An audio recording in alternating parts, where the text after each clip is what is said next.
aplauso, le deseamos la máxima bendición en el nombre del Señor. Gloria a Dios. Primer domingo de mes, día de comunión. Hoy día compartimos el pan y el vino. Amén. Y a que alguien me recuerde, porque termino de predicar y me dan ganas de irme para mi casa, se me olvida que hay que compartir el pan y el vino. Amén. Gloria a Dios, gloria a Dios, gloria a Dios. He llamado el tema de esta hermosa tarde la paradoja de la fe. La paradoja de la fe. En esta iglesia hemos hablado algunas veces del canon. Ustedes me han escuchado hablar del canon. ¿Qué es el canon? Bueno, la palabra canon es un término griego que viene de caña. Caña. Y la caña era una medida. Era una medida, un patrón de medida. Entonces, por eso que se habla de los libros que pertenecen al canon bíblico. Es decir, los libros de la Biblia que cumplieron dentro de los parámetros de medida que se le exigían a estos libros. A veces un día en un estudio bíblico nos tomamos tiempo de hablar del canon bíblico. Hay religiones como la religión católica que tienen libros deuterocanónicos, es decir, que no cumplieron en el canon, no dieron la medida. Déjenme explicarles lo siguiente. En alguna parte del mundo tiene que haber un patrón de medida. Por ejemplo, en Inglaterra, la medida la dictó el rey. Todo lo que el rey pisara era un pie. Y la medida del pie del rey era la medida oficial para toda Inglaterra. Ahí nace la medida del pie de metro. Y en alguna parte de Inglaterra hay un metal que mide un pie, pero es un metal especial que no cambia con los cambios de temperatura. Entonces, cuando un fabricante fabrica un tape de medir, este pie tiene que ser exactamente igual al que está en ese lugar. Porque si no, cualquiera podría decir, no, para mí este es un pie. No, yo creo que este es un pie. No, no, señor. Tiene que parecerse al original, al patrón, al primero. Lo mismo ocurre con el metro. En países como el mío, se mide en metros y centímetros. Aquí se mide en pies y pulgadas. Entonces, hay un metro en algún lugar que es la medida exacta, donde todas las demás medidas tienen que compararse para que sean las mismas. Para que nadie adultere esa medida. Nadie haga plagio de la medida. Lo mismo ocurre con las medidas de peso, las medidas de líquidos. Un litro es un litro, un galón es un galón en todas partes del mundo. Nadie puede traer un poco más o un poco menos. Tiene que haber un patrón de medida. Bueno, ese patrón de medida, conocido como caña o canon, es la que los padres de la iglesia, es decir, los discípulos de los apóstoles, usaron para revisar qué libros eran suficientemente inspirados y eran válidos para estar dentro de los libros de las Sagradas Escrituras. Y déjenme decirle que hubieron libros que se demoraron mucho en entrar al canon. Uno de ellos es la carta de Judas. La revisaron y la revisaron y la revisaron, porque había cosas en la carta que a los padres de la iglesia como que, espérate. Y otra de las cartas que se demoraron en poner en el canon, en los 66 libros, fue la carta de Santiago. Y yo quiero invitarle hoy día a abrir su Biblia en Santiago capítulo 1, para que revisemos algunas cosas que dice este siervo del Señor, que están ya autorizadas en el canon bíblico, conocida como palabra inspirada por Dios.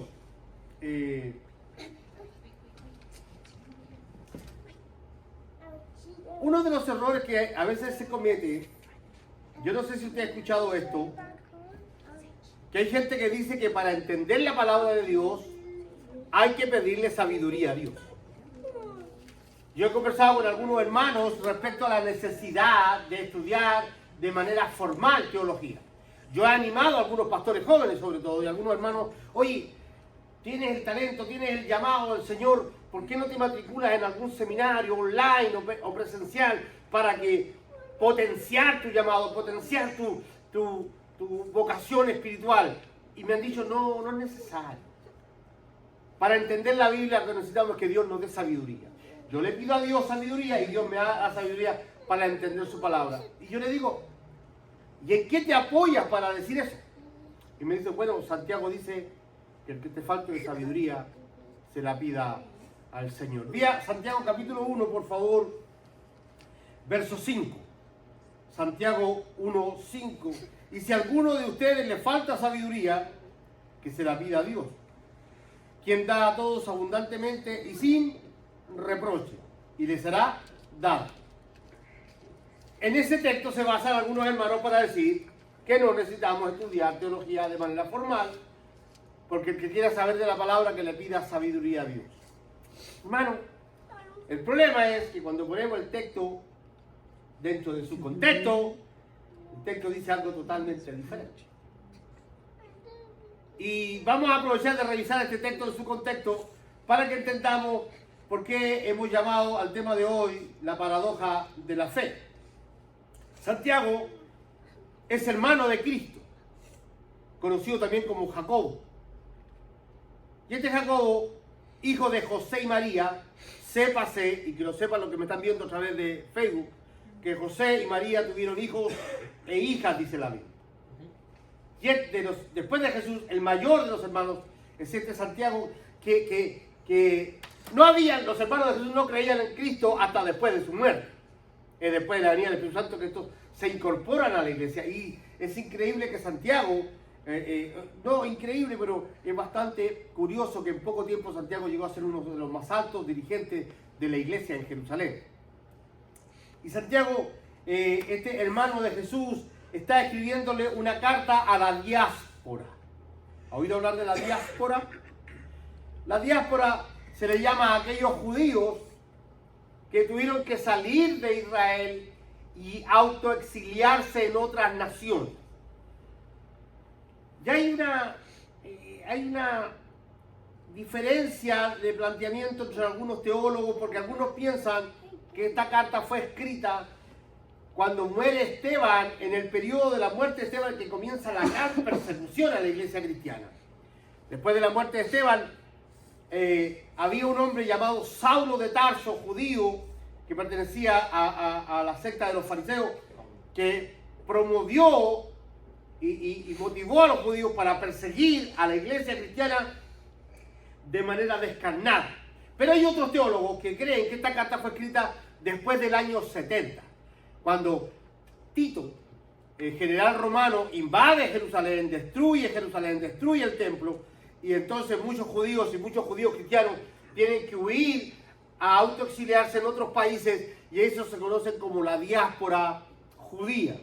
Y hasta estos judíos que están lejos de Israel, que son cristianos, que además de ser judíos son cristianos, Santiago le escribe esta preciosa carta. Y dice el verso 1, Santiago, siervo de Dios y del Señor Jesucristo, a las 12 tribus que están en la dispersión, salud.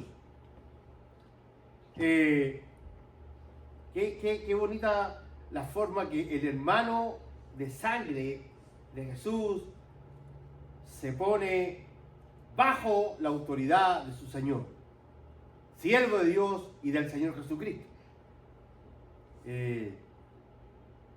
Y entonces aparece la primera paradoja.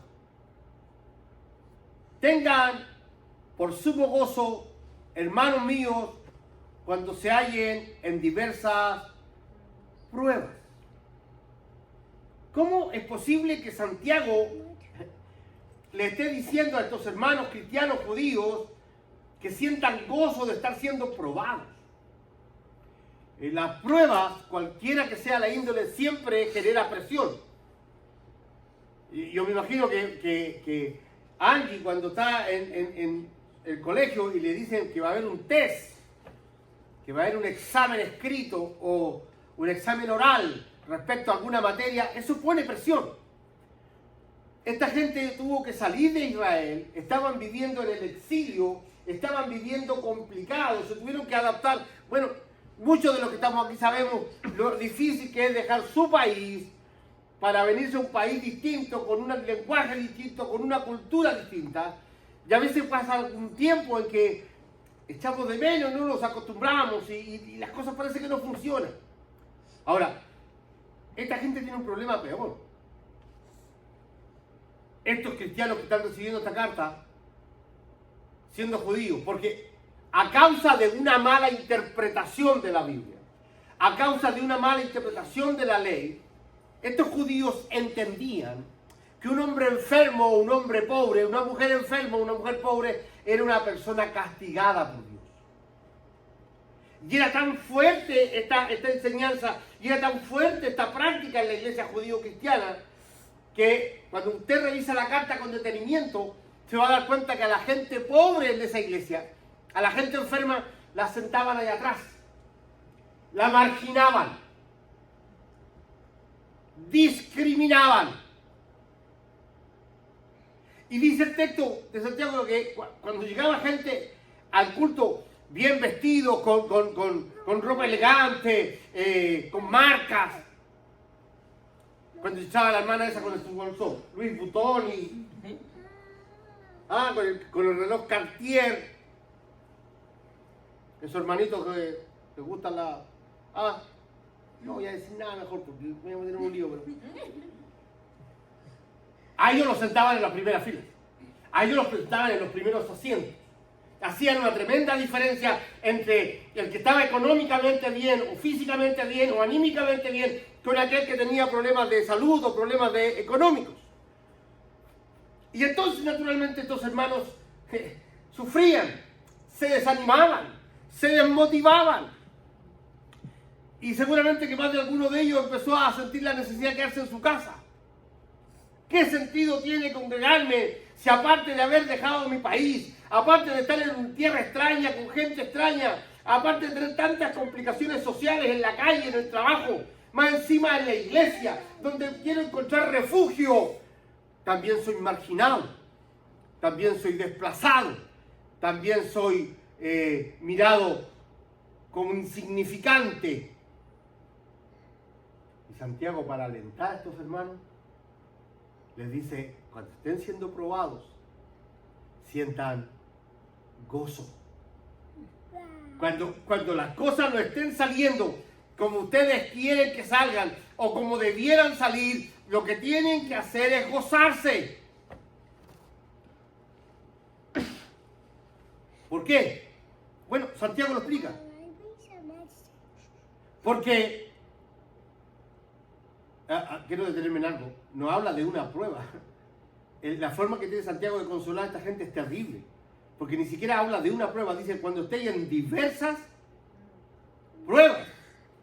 Es difícil sonreír cuando hay dolor, es difícil sonreír cuando hay tristeza, es difícil sonreír cuando hay preocupación. Por eso que el cristianismo es una paradoja, por eso que la fe cristiana es una paradoja, porque mientras otros se tiran el cabello por el problema, cuando otros se desesperan, cuando otros están al borde del suicidio, nosotros seguimos confiando en Dios.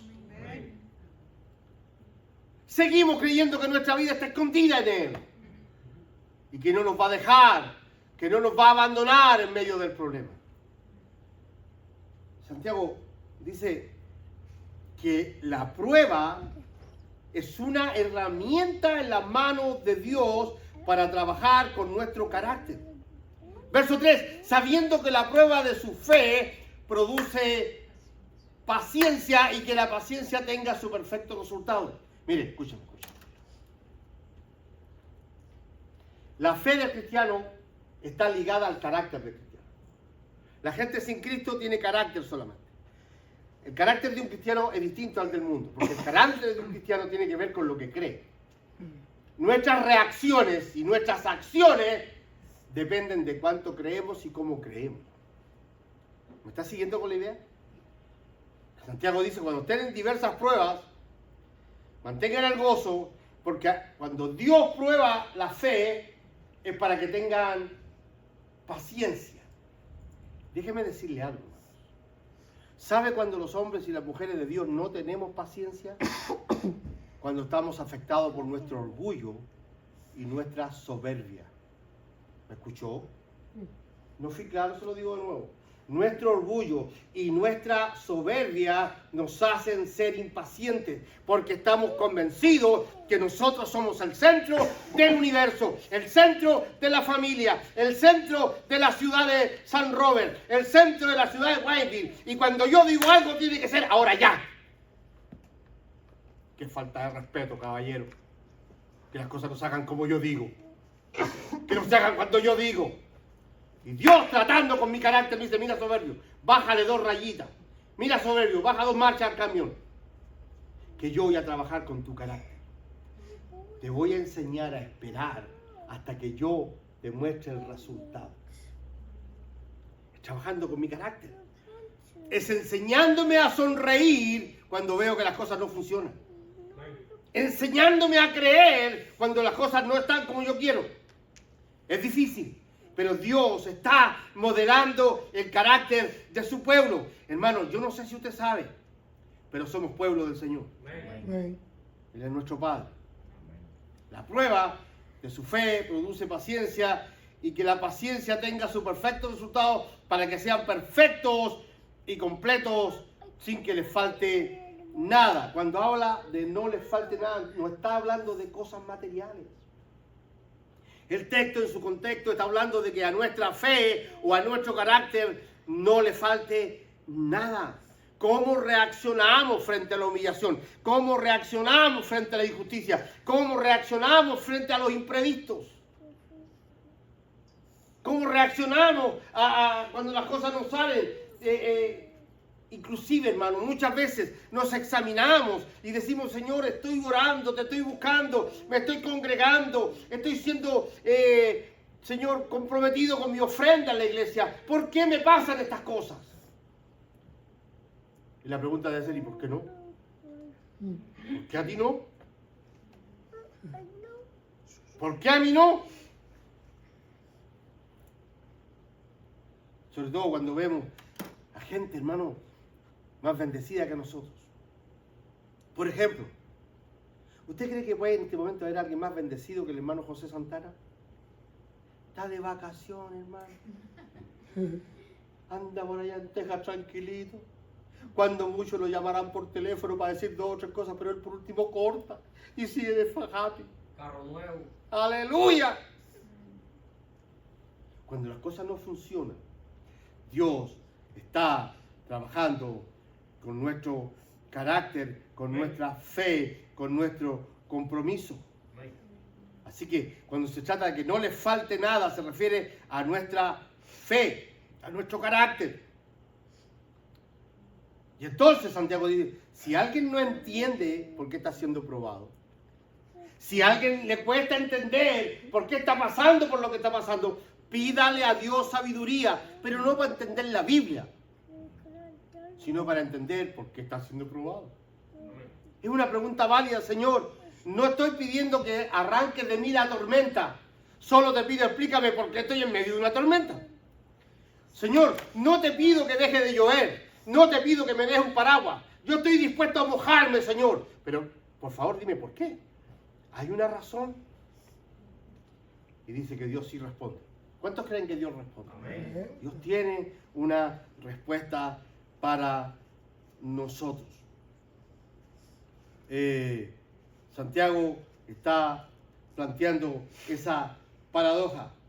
Y la segunda paradoja aquí es que la prueba produzca paciencia. No hay nada peor que un mal momento para probar la paciencia. Porque en ese momento es donde nos arrebatamos, nos da locura. No, esto tiene que ser como yo digo. Pero no, la paradoja en el Evangelio y la paradoja en la relación con Dios es que la prueba está siendo usada por Dios como una herramienta para trabajar con nuestra fe y para trabajar con nuestro orgullo, para trabajar con nuestra soberbia, para trabajar con nuestro ego. Yo no merezco pasar por esto. Yo no merezco estar en las condiciones que estoy.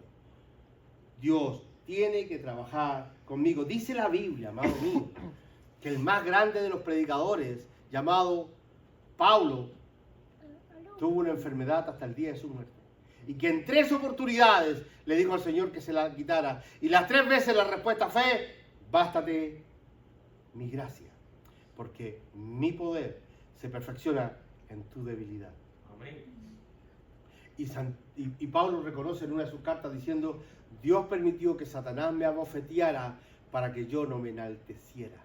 Pablo era un tipo lleno de títulos, Pablo era un teólogo, Pablo era de un buen linaje, Pablo era de gente pudiente, de familia con dinero, y Pablo conocía nada más y nada menos que una revelación directa de Dios para los gentiles. Había sido llevado al tercer cielo. Tenía mucho por qué jactarse, tenía mucho por qué subirse, tenía mucho por qué sentirse orgulloso. Entonces Dios le dijo, te voy a manejar apretadito, con una enfermedad para que te manejes humildito. Dios es bueno. Amén. Dios tiene propósitos. Así que, si nosotros pedimos con fe, Dios puede aclararnos por qué nos tiene pasando por lo que nos tiene pasando. Luego aparece una nueva paradoja. Que nos gloriemos en nuestra humildad. Verso 9, pero que el hermano de condición humilde se gloríe en su alta posición. Esto no encaja. ¿Cómo una persona de posición humilde? Está hablando de pobreza. Está hablando de gente humilde en el sentido educativo. Está hablando de gente enferma, de gente mirada en menos en la congregación de los judíos. Y Santiago le dice, ustedes los humildes, ustedes los sencillos, gloríense en su alta posición. Y esto es tremendo, hermano, porque esto nos hace entender que nosotros en esta vida estamos de paso. Pablo dice que nuestra ciudadanía está en el cielo, que aquí somos peregrinos. La Biblia dice que no debiéramos poner la mira en las cosas de este mundo, sino en las cosas de arriba. Que debiéramos caminar como siguiendo al invisible. Amados, no importa cuánto dinero tengamos, no importa si hay o no una cuenta en el banco, no importa si tienes o no tienes una gran posición social, tú eres un hijo del Señor. Amén. Y eso es más que todo.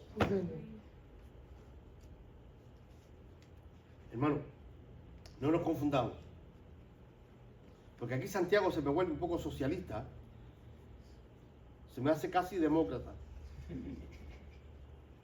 Verso 9, pero el hermano de condición humilde gloríese en su alta posición, y el rico en su humillación, pues él pasará como la flor de la hierba, porque el sol sale con calor abrasador y seca la hierba y su flor se cae y la hermosura de su apariencia aparece. Así también se marchitará el rico en medio de sus empresas. Esto, hermano, da la impresión que lo escribió Fidel Castro. Déjeme dejar claro algo que está teológicamente transversal. Nadie se va al infierno por ser rico. Nadie entra al cielo por ser pobre. Ricos y pobres necesitamos a Cristo para llegar a Él. Y hay ricos salvos. Hay ricos hijos de Dios. Hay ricos que adoran a Dios de corazón. Y hay pobres soberbios, obstinados, obtusos, que no quieren reconocer a Cristo como el Señor de sus vidas. No importa cuál sea la posición social de un hombre en esta tierra, sin Cristo no es nadie. No importa cuántos estudios, cuántos diplomas, cuántos títulos, sin Cristo no es nadie. Y no importa que tan pobres, que tan humildes seamos, con Cristo lo somos todos. Amén. Porque somos hijos del Creador de los cielos y la tierra. Dios permite que seamos probados para tratar con nuestro carácter, pero entonces aparece una justificación retórica. Aparece una explicación retórica de los judíos. Si Dios me prueba, esa prueba podría ser una tentación para que yo peque. Si estoy viendo que estoy bajo presión, esa presión podría a mí llevarme a mentir, a engañar, a robar, a omitir, porque estoy bajo presión. Como dice esa señora que nunca supo criar a su hijo. Y cuando al hijo lo arrestan porque andaba robando, la señora le dice a las cámaras de televisión, esto es culpa del Estado, mi hijo es pobre, por eso tuvo que robar. No, señora, ser pobre no significa ser ladrón. Santiago dice, mire muchacho, cuidado. Verso 12, bienaventurado el hombre que persevera bajo la prueba, porque una vez que ha sido aprobado recibirá la corona de vida en el Señor, que el Señor prometió a los que le aman. Que nadie diga cuando es tentado, soy tentado por Dios, porque Dios no puede ser tentado por el mal y él mismo no tienta a nadie. No podemos echarle la culpa a que porque Dios me está probando, yo renuncié al Evangelio. No le puedo echar la culpa que porque Dios me está probando, yo tuve que mentir. Si hay alguien que fue probado, fue José. Lo vendieron sus hermanos. Le levantaron una calumnia en la casa de Potifar. Hicieron la vida imposible en la cárcel. Se mantuvo íntegro hasta que Dios lo puso donde Dios quería tenerlo. ¿Alguien me está escuchando aquí?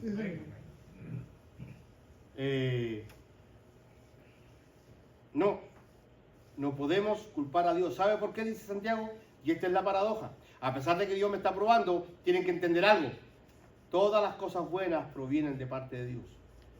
Todos los dones perfectos vienen del Padre de las luces.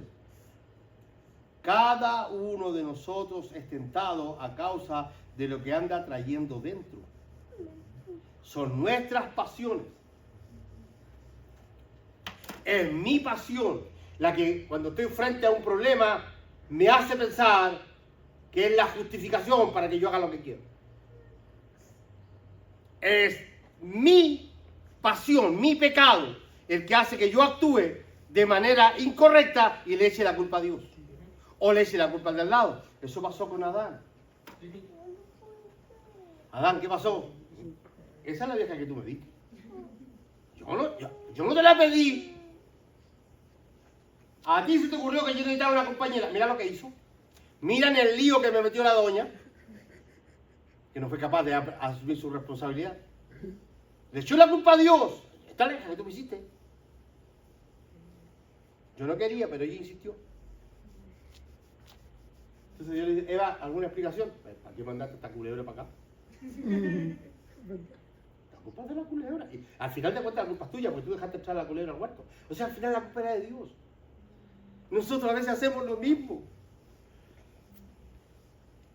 Nos molestamos por algo que no nos gustó en la iglesia, nos vamos y en vez de buscar un lugar donde congregarnos, nos quedamos en la casa y le echamos la culpa al pastor, y le echamos la culpa a los hermanos, y le echamos la culpa al Espíritu Santo, pero todo el mundo tiene la culpa menos yo. Señora, Señor, no podemos culpar a Dios porque todo lo que Dios hace está bien. Porque la voluntad de Dios es buena, agradable y perfecta. Cada uno de nosotros es tentado cuando es llevado y seducido por su propia pasión. Verso 14. Verso 15. Después, cuando la pasión ha concebido, da a luz el pecado. Perdón. Y cuando el pecado es consumado, engendra la muerte. Hay muchos cristianos que después de fallarle a Dios han dejado de congregarse porque se han secado espiritualmente. Han dejado que su propio pecado y su justificación liviana los aleje del Señor. Amados, no se engañen. Todo buena dádiva y todo don perfecto viene de lo alto, desciende del Padre de las luces, con el cual no hay cambio de sombra ni variación en el ejercicio de su voluntad. Esto a mí me enloquece. Esto a mí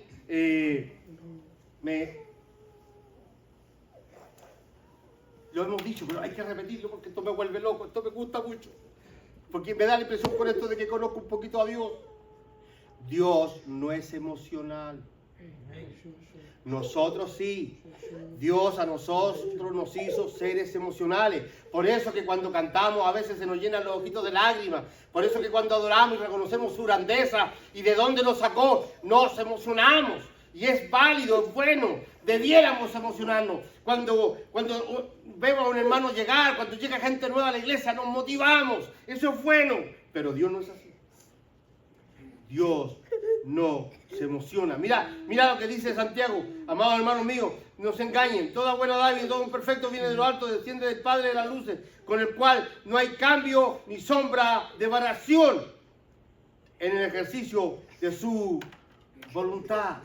Hermano, Dios no es que una mañana te ame mucho y en la tarde esté enojado. Si realmente, escúcheme, si realmente a Dios nosotros le pudiéramos mover las emociones, hace rato que nos hubiese matado a todos. Porque lo único que hacemos es provocarle ira. Lo único que hacemos es provocarle rabia. Pero debido a que Él no es movido por emociones, nos sigue amando a pesar de lo que somos. ¿Cuántos se gozan en el Señor? No hay variación, no hay cambios en Dios. Es más,